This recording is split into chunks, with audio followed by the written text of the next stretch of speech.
इस ओसिया की पवित्र भूमि को प्रणाम करते हुए माँ सरस्वती के चरणों में वंदन करते हुए और पधारे हुए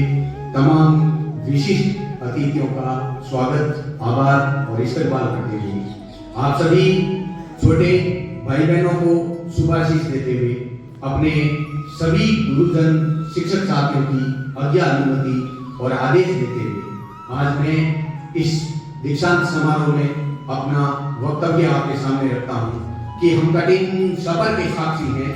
हम कठिन सफर के साक्षी हैं, रुकने थकने का काम नहीं और जब तक मंजिल ना पाले हम तब तक हमको आराम नहीं। और इसी प्रकार से इसी मजमून को, इसी लक्ष्य को और इसी यथाशक्ति को आगे बढ़ाते हुए हमें अपने जीवन का निर्माण करना है। आज ये दीक्षांत समारोह आपके जीवन के कुछ तथ्यों को, जीवन के कुछ सार्वत्रिक आंकड़ों को संजो करके आपके जीवन में आगे बढ़ने की आपकी निर्णय शक्ति और आपकी क्षमता को आगे बढ़ाता है। मैं आप लोगों के बीच आपके सामने अपने वक्तव्य के माध्यम से कुछ बातें आपके जीवन में निर्णय लेने की क्षमता और शक्ति के बारे में करना चाहूंगा कि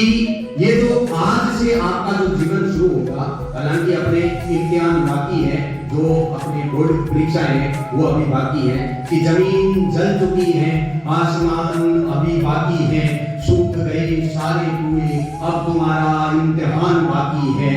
वक्त पर पढ़ लेना हे भाइयों और बहनों, किसी के पिता का मकान गिरवी है तो किसी की लगान बाकी है। अभी भी वक्त के हिसाब से, समय के हिसाब से संभल करके आपको आगे चलना होगा। इसीलिए कहता हूँ कि ये निर्णय लेने की क्षमता है वो यही से शुरू होती है, क्योंकि 12वीं करने के बाद में आपके आगे की जो कॉलेज जिंदगी है, जो आपके महाविद्यालय में आगे बढ़ने का जो अवसर मिलेगा, उस अवसर में ज्यादातर विद्यार्थी होते हैं जो अपने लक्ष्य से, अपनी राह से भटक जाते हैं। लेकिन वास्तविक जीवन जो जीवन है वो सुचारू रूप से सभी का चलता है, वैसे ही हमारा जीवन चलता है। लेकिन यहाँ से अपने व्यक्तित्व का निर्माण होता है और इसी व्यक्तित्व के निर्माण में आपके संदर्भ में एक बात करता हूँ और आपको एक दृष्टांत के माध्यम से समझाने का प्रयास करता हूँ कि आपने सुन रखा होगा कि राजा यूं ही नहीं बनता। बाज एक पक्षी है जो पक्षियों का राजा कहलाता है और वो राजा ऐसे नहीं बनता है कि बाज पक्षी है वो जमीन पर कभी विचरण नहीं करता है, आसमान की सबसे अधिक ऊंचाइयों पर उड़ता है और कभी भी मरे हुए पक्षी या मरे हुए जानवर का शिकार नहीं करता है, वो हमेशा नए शिकार को तलाश करता है। इसीलिए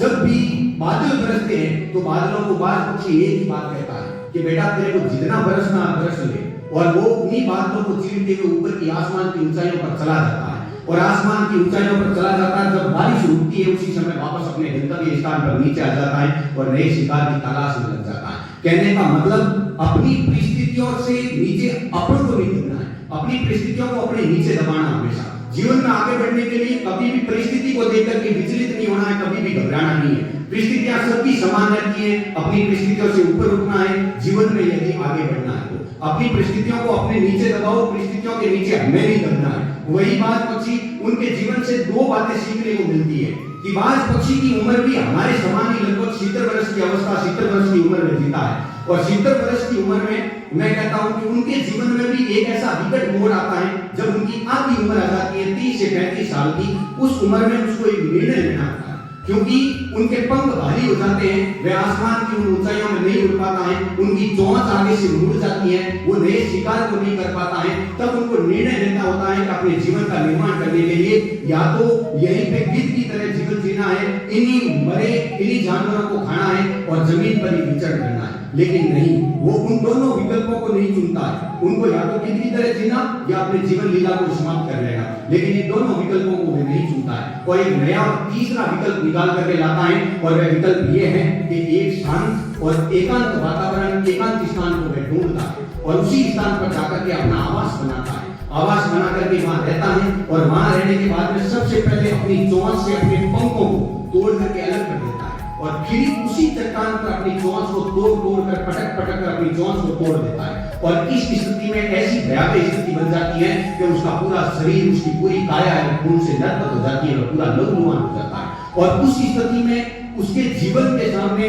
आगे विकट समस्या आने वाली है, क्योंकि इस क्रियान्विति को होते समय कम से से कम 120 से 150 दिन का समय लगता है वापस पंख आने में, वापस चौंथ आने में। उस स्थिति में उसको जैसा भोजन मिलता है, कोई मरा हुआ जानवर उसी को खाते हैं, अगर नहीं मिलता है तो वह भूखा भी अपना जीवन बिताता है। वही जीवन आज हमारा है, हमारे सामने भी वैसी परिस्थितियां हैं, लेकिन जब 150 दिन के बाद में उसके पंख आ जाते हैं, उसकी चोंच वापस नहीं बन जाती है, तब वही आसमान की ऊंचाइयां, वही नया शिकार। इसीलिए कहता हूं कि जीवन के संघर्ष में अगर के कभी भी ऐसी परिस्थितियां आ जाए तो हमें हिम्मत नहीं हारनी है, हमें डटकर मुकाबला करना है। इसी से अपने व्यक्तित्व का निर्माण होगा, और जब व्यक्तित्व का निर्माण होगा तो फिर हमें कोई रोकने वाला नहीं है कि यह संभव को बना दो आज संभव, फिर कोई अवरोध न होगा तुम्हारी विजय में। तुम अंतिम समय में भी हार ना मानना, तुम्हें लक्ष्य जरूर मिलेगा इस समय में, तुम्हें लक्ष्य जरूर मिलेगा इस समय में। इसीलिए कहता हूं कि जिंदगी गम से भरी हुई है, काबिले तारीफ है। जिंदगी गम से भरी है,